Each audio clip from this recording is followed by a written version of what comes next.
Friends, I am Rahul from waver point. आज की video में मैं आपको बताने वाला हूं कि आप अपने वर्डप्रेस वेबसाइट के अंदर परमालिंक को कैसे सेट करते हो और परमालिंक की हेल्प से आप अपने वेबसाइट का यूआरएल कैसे सही करते हो। तो चलते हैं अपने कंप्यूटर स्क्रीन की तरफ। तो जब भी परमालिंक की बात करते हैं तो आपको अपनी वेबसाइट के अंदर जो यूआरएल दिखता है वो क्या कहलाता है, आपकी वेबसाइट का परमालिंक कहलाता है। तो जैसे अब मेरी ये वेबसाइट है वेवर पॉइंट, तो ये ऊपर में कुछ यूआरएल आपको दिख रहा है, तो यही आपका परमालिंक होता है। तो अब जैसे मैं इस पे क्लिक करता हूँ, मैंने एक ब्लॉग आर्टिकल पे क्लिक किया, तो ये आपको ऊपर में पूरा का पूरा जो डिस्प्ले आ रहा है ये क्या होगा, परमालिंक होगा। तो अब चलते हैं कि परमालिंक को कैसे सेट करते हैं। तो डैशबोर्ड में आते हैं और यहाँ पे आपको दिख रहा है कि ये 202047 आ रहा है। ये इसलिए आ रहा है, ये अभी मैंने परमालिंक में जो सेट किया होगा वो डे एंड डेट के अकॉर्डिंग सेट किया है। तो सेटिंग में जाना है आपको, परमालिंक पे जाना है। जैसे ही आप परमालिंक पे जाओगे तो यहाँ पे आपको सेटिंग दिखेगा, ये डे एंड नेम सिलेक्टेड है। तो जैसे ही डे एंड नेम सिलेक्टेड है तो आपको इस तरीके से पूरा एक फॉर्मेट जनरेट होके आएगा आपकी वेबसाइट के अंदर। जितने भी आर्टिकल्स हो गए, पेजेस है या पोस्ट जो भी आप क्रिएट करते हो, तो इस तरीके का परमालिंक जनरेट होगा। लेकिन जो ऑलवेज रिकमेंडेशन होती है वो आप पोस्ट नेम से करते हो।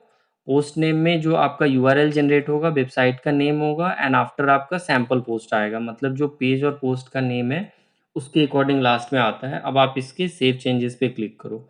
अब जैसे ही मैंने पोस्ट नेम से सेव चेंजेस पे क्लिक किया तो यहाँ पे ये आपका चेंज हो जाएगा। लाइक जैसे मैं वापस से इस पेज पे आता हूँ, मैंने how to centre text and image पे क्लिक किया, तो अब आपको दिख रहा होगा कि ये जो यूआरएल है ये कम्प्लीटली चेंज हो गया।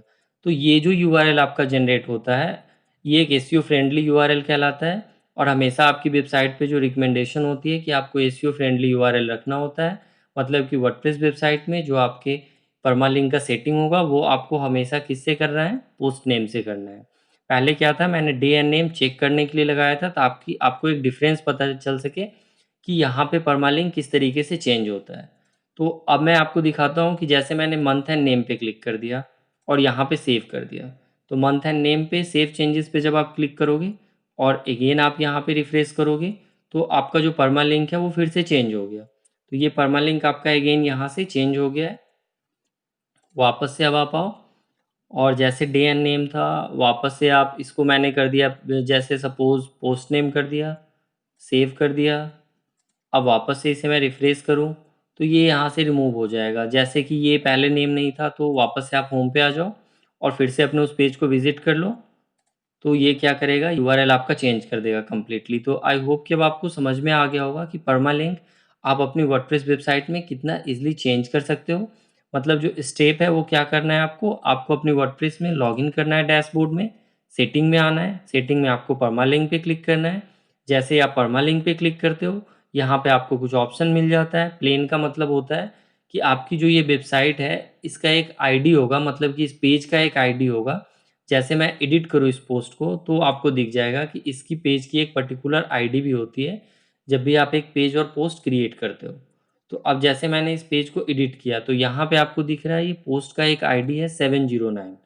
तो ये क्या कहता है, जो फर्स्ट ऑप्शन प्लेन, कि आपका जो पोस्ट है वो एक आईडी के थ्रू डिस्प्ले होगा। तो यहाँ पे ये 709 के थ्रू डिस्प्ले होगा। और जो आपका परमालिंक है, बाकी आप यहाँ से डे एंड नेम पे क्लिक करोगे तो ये सेटिंग में आएगा, मंथ एंड नेम से ये आएगा। लेकिन हमेशा आपको पोस्ट एंड नेम से रखना है। लेकिन अगर जो आपके पेज का नेम है इसके अलावा आप इसमें कुछ और टेक्स्ट ऐड करना चाहते हो या आप अपने अकॉर्डिंग इसका नाम कुछ और देना चाहते हो जो आपके एसईओ में ज़्यादा से ज़्यादा काम आ सके रैंकिंग करने के लिए, तो आप ये चेंज कर सकते हो। इसे चेंज करने के लिए क्या करते हैं, इसमें आपको परमालिंक का ऑप्शन मिलता है। यहाँ पे डैशबोर्ड में जब आप आते हो तो यहाँ पे ये दिख रहा है आपको परमालिंक, आपको इस पर क्लिक करना है और ये जो पूरा का पूरा टेक्स्ट है यहाँ पे आप जो भी दोगे, जैसे ये टू है, मैंने यहाँ से टू हटा दिया और इसे मैं अब सेव कर दूंगा। जैसे मैंने टू हटा के इसे अपडेट कर दिया। अब जैसे ही मैं इसे अपडेट करूंगा एंड व्यू पोस्ट पे क्लिक करूंगा तो आप देखोगे कि जो परमालिंक है वहाँ से टू रिमूव हो जाएगा। अब ये क्या आ गया देखो आप, how centre text and image by HTML and CSS। लेकिन जो प्रीवियस इसका परमालिंक जनरेट हो रहा था वो क्या हो रहा था, how to centre text and image by HTML and CSS। तो आपको ये क्लियर समझ में आ रहा होगा कि आप परमालिंक जो ये क्रिएट करते हो ये आप अपने अकॉर्डिंग भी इसका नेम रख सकते हो अपने पोस्ट के अंदर। तो वापस से आते हैं और यहाँ पे मैंने वापस से टू डाल दिया और इसे अपडेट कर दिया मैंने परमालिंक के अंदर। तो अब आप इसे फिर से रिफ्रेश करो पेज को, तो आपको यहाँ पे टू दिखेगा। मतलब कि आपने जो नया परमालिंक जनरेट किया है, अपना क्रिएट किया है इस पर्टिकुलर पोस्ट और पेज के लिए, ये यहाँ पे परमालिंक आपका चेंज हो गया। तो इसी तरीके से आप अपने हर पेज या पोस्ट के अंदर परमालिंक को, आप अपने वर्डप्रेस में जाओगे, वेबसाइट में एडिट पेज या पोस्ट पे जाओगे, यहाँ पे आपको परमालिंक का ऑप्शन मिलेगा। आप अपने यूआरएल का स्लग इसके अकॉर्डिंग जो भी रखना है रख सकते हो और अपडेट कर सकते हो। और जो फॉर्मेट होगा आपके परमालिंक का, वो अगर आपको इस तरीके से जनरेट कराना है तो आप परमालिंक की सेटिंग में आते हो वर्डप्रेस में। यहाँ से आपको पोस्ट नेम पे क्लिक करना है और सेव कर देना है चेंजेस को। बाकी ये भी होता है, लेकिन ऑलवेज जो रिकमेंडेशन होती है मेरे तरफ से, जो रिकमेंडेशन है वो आप पोस्ट नेम को ही रखोगे और यहाँ पे आप सेव चेंजेस पे क्लिक कर दोगे और आपकी वेबसाइट का एक यूआरएल यहाँ पे सेव हो जाएगा, एक स्ट्रक्चर, और वो इस तरीके से जनरेट होके आएगा।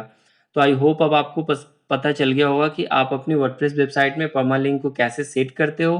तो अगर ये वीडियो आपको अच्छा लगा तो आप इस वीडियो को लाइक करो, चैनल को सब्सक्राइब करो, वीडियो को ज़्यादा से ज़्यादा शेयर करो और मैं आपके लिए इस तरीके की वीडियोज़ लेके आता रहूँगा। Thank you.